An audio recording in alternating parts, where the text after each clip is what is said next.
नमस्कार, मैं कमलेश कबीर आपका एक बार फिर स्वागत करता हूं इस नए एपिसोड में। एक कहावत है कि जब भी कोई व्यक्ति, आपने देखा होगा हम ऐसा कहते हुए कई बार सुनते हैं कि वह व्यक्ति मुंह खोलेगा तो उसके मुंह से बदबू ही आएगी।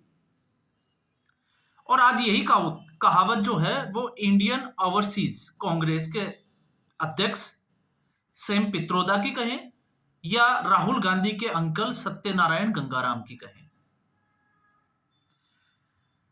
कांग्रेस पार्टी इस देश का दुर्भाग्य रहा है, इसमें कोई बुराई नहीं है। और जब इस तरह की हम बात करते हैं तो उसके पीछे जो है वो कुछ फैक्ट्स छुपे होते हैं। और फैक्ट्स जो है वो किस तरीके के हैं, अगर आप उस पर गौर करोगे तो वो फैक्ट्स जो है वो चौंकाने वाले हैं। जिस तरीके से कांग्रेस पार्टी पर गांधी परिवार कहें या नेहरू परिवार का कब्जा रहा,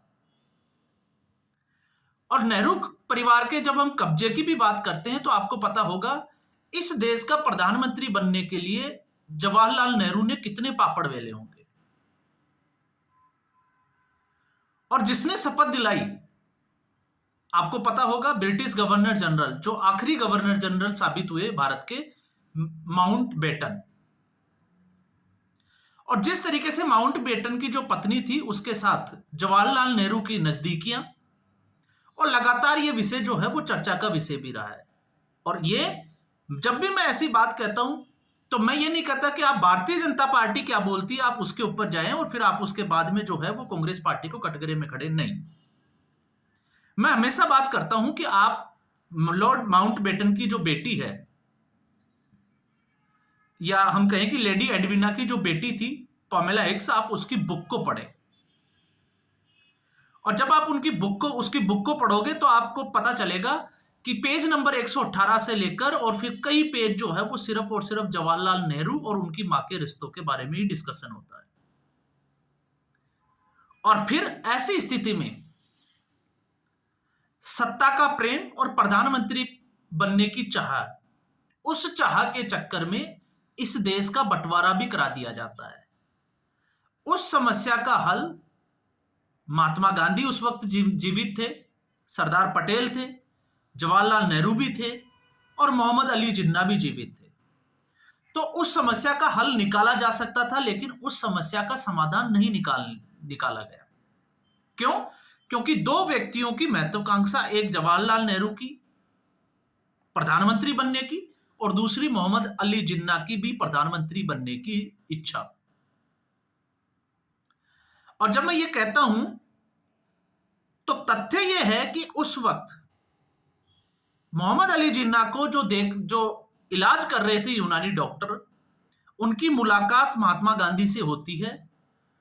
और उस मुलाकात में यह बात सामने आती है कि भारत के टुकड़े नहीं करने के बजाय इस देश की बागडोर जो है वो मोहम्मद अली जिन्ना को दे देनी चाहिए, प्रधानमंत्री जिन्ना को बना दिया जाना चाहिए। लेकिन इस बात पर जवाहरलाल नेहरू अड़ गए। और मोहम्मद अली जिन्ना को क्यों दे देनी चाहिए? क्योंकि मोहम्मद अली जिन्ना उस वक्त सेक्सुअल ट्रांसमिट डिजीज से ग्रसित था और यूनानी डॉक्टर ने पहले ही जो है वो भविष्यवाणी कर दी थी कि यह व्यक्ति 6 महीने से ज्यादा जिंदा नहीं रहेगा। तो क्या भारत का आने वाला जो प्रधानमंत्री या जिसके मन में जो है वो प्रधानमंत्री बनने की इच्छा दबी हुई हो, क्या वो 6 महीने इंतजार नहीं कर सकता था? लेकिन नहीं। क्यों?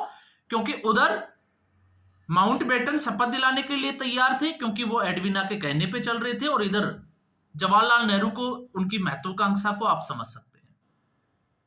और जब मैं ये कहता हूं कि उसको रोका जा सकता था तो देश का बंटवारा हुआ, और देश का बंटवारा हुआ धर्म के आधार पर।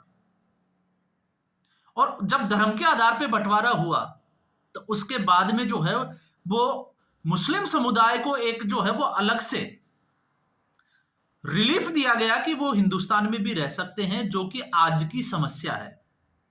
तो भारत की समस्या की जो देन है वो कांग्रेस पार्टी है। और फिर जब मैं ये कहता हूं तो आप देखिएगा इतिहास उठा के कि जब पाकिस्तान अलग हुआ और मोहम्मद अली जिन्ना जो है वो उसका प्रधानमंत्री बना तो 3 महीने बाद उसकी डेथ हो जाती है। और संयोगवश पंडित जवाहरलाल नेहरू की भी जो है वो एसटीडी की वजह से ही मृत्यु होती है 1964 में। तो ये जो है वो संयोग ही रहा है कि भारत और पाकिस्तान आजाद हुए, अलग हुए, और दोनों के प्रधानमंत्री, जो जिनके मनोनीत प्रधानमंत्री थे, जिनकी इच्छा थी, वो दोनों ही सेक्सुअल ट्रांसमिट डिजीज के चक्कर में जो है वो मारे जाते हैं। अब इससे ज्यादा जो है वो कुछ कहने की जरूरत नहीं है। फिर उसके बाद में मैं हमेशा कहता हूं कि जब भारत आजाद हो गया तो उसके बाद में अगर आपको जवाहरलाल नेहरू को समझना है, उसकी रणनीति को समझना है, सोच को समझना है, तो फिर आपको जनरल थिमैया और एयरफील्ड मार्शल जो है वो करियप्पा को पढ़ना चाहिए। जनरल थिमैया की बुक जो है वो बताएगी कि नेहरू की जो विदेश नीति थी वो किस तरीके की थी। क्योंकि 1948 में जब भारत और पाकिस्तान का युद्ध हुआ तो जवाहरलाल नेहरू अगर चाहते तो आज कश्मीर जो है, पीओके कश्मीर की मैं बात कर रहा हूं, वो हिंदुस्तान का हिस्सा होता।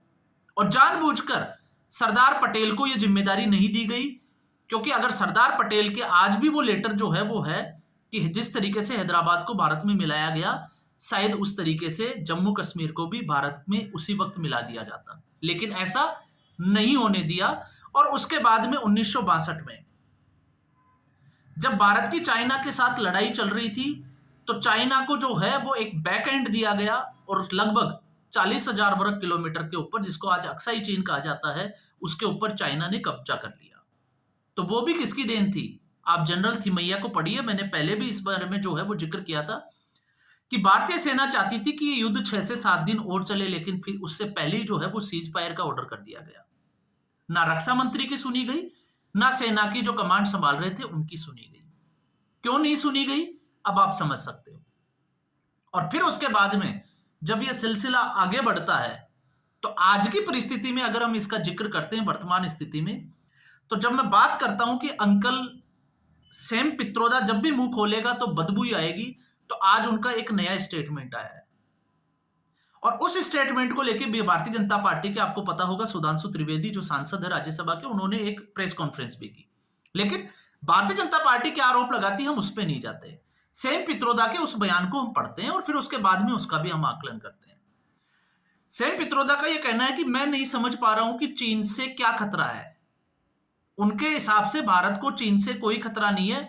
मुझे लगता है कि इस मुद्दे को बड़ा चढ़ाकर दिखाया जाता है और यह सीधे तौर से अंगुली उठाई जा रही है भारतीय मीडिया की, क्योंकि अमेरिका का स्वभाव है दुश्मन बताने का। और इसमें जो है वो इस टकराव को अब खत्म कर देना चाहिए, क्योंकि शुरुआत से हमारा रवैया जो है वो टकराव वाला रहा है। और इसलिए हम जो है यह तरीका जो टकराव की स्थिति जो पैदा करता है, यह टकराव की स्थिति वाला रवैया जो है वो नए दुश्मन खड़े करता है।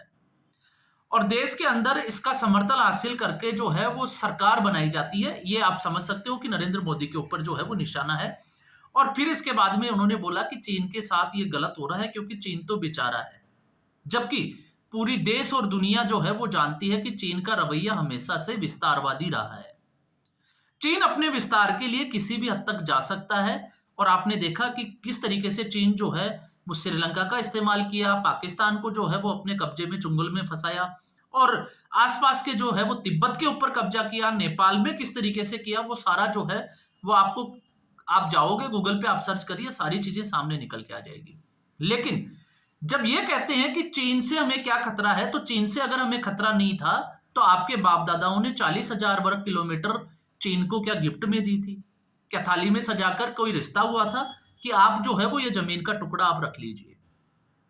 तो भारत और चीन का युद्ध क्यों हुआ? और उसके बाद में इसके अलावा भी जो है वो चीन के साथ झड़प होती रही।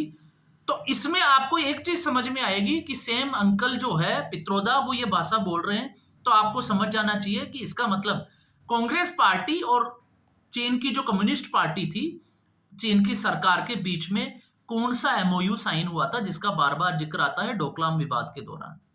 आखिर ये रिश्ता कहलाता क्या है इनका, जो आज ये चीन की भाषा बोलते हैं। और फिर जब ये बोलता है कि इस मुद्दे को बड़ा चढ़ाकर बोला जाता है, तो इसमें मैं एक ही बात बोलूंगा कि भारत में आज मीडिया जो है वो कुछ भी आप भरा पड़ा है। आप दलाल मीडिया कहिए, चाटुकार कहिए, दरबारी मीडिया कहिए, गोदी मीडिया कहिए, कुछ भी कहिए, जो 2014 से पहले सरकारें बनाने तक जो है उनकी एंट्री हो जाती थी उसमें, और सरकार के पैसों पर अय्यासी करते थे, ऐश मौज करते थे। आज वो सुबह से शाम तक नरेंद्र मोदी को किस हद तक जाकर गालियां देते हैं और इस सरकार को किस हद तक कोसते हैं। अगर नरेंद्र मोदी या हम कहें कि केंद्र सरकार का ये रवैया होता तो क्या ये इन लोगों की इतनी हिम्मत होती कि वो नरेंद्र मोदी के खिलाफ कुछ भी छाप सके, कुछ भी जो है वो पब्लिक डोमेन में जाकर बोल सके। तो इससे आपको अंदाजा लगेगा। और जहां मीडिया की बात आती है, तो जब चाइना में कोरोना आया तो मीडिया को पाबंद कर दिया गया। आज जैक मा, आपको पता होगा, चाइना का सबसे अमीर व्यक्ति, एक बिजनेसमैन, जैक मा कहां है? कोरोना के समय से जो है वो लापता हुआ था, आज तक उसका पता नहीं चला कि वो गया कहां है। तो क्या कोई मीडिया में कोई खबर लीक हुई? नहीं हुई। इसके अलावा बहुत सारे मंत्री भी जो है वो गायब हुए थे, नदारद हो गए थे, उनकी कोई खबर मीडिया में बाहर आई? आज तक वो नहीं आई और ना चाइना ने उसके ऊपर सफाई दी। तो इससे आप अंदाजा लगा सकते हैं कि चाइना में स्वतंत्रता का जो अधिकार है उसका कितना ख्याल रखा जाता है। बाकी कोरोना के दौरान जो फुटेज आए थे वो हम सब लोगों को जो है वो देख लेने चाहिए, अगर जिन्होंने नहीं देखे हैं तो। और फिर उसके बाद में जो है सेम पित्रोदा के हिसाब से भारत जो है वो खुद, उसका रवैया जो है वो चाइना के ऊपर अटैक कर रहा है, चाइना का इंडिया के ऊपर अटैक कर रहा ही नहीं है। तो फिर तिब्बत के ऊपर कब्जा जो है वो किस तरीके से कर लिया चाइना ने। तो इसलिए जब हम इसकी गर्त में जाते हैं, इतिहास में जाते हैं, तो फिर आप जो है वो बात कह सकते हो कि गड़े मुर्दे उखाड़ने से क्या फायदा, लेकिन गड़े मुर्दे उखाड़ना जरूरी हो जाता है, क्योंकि हमें पता होना चाहिए कि कांग्रेस पार्टी का इतिहास क्या रहा है।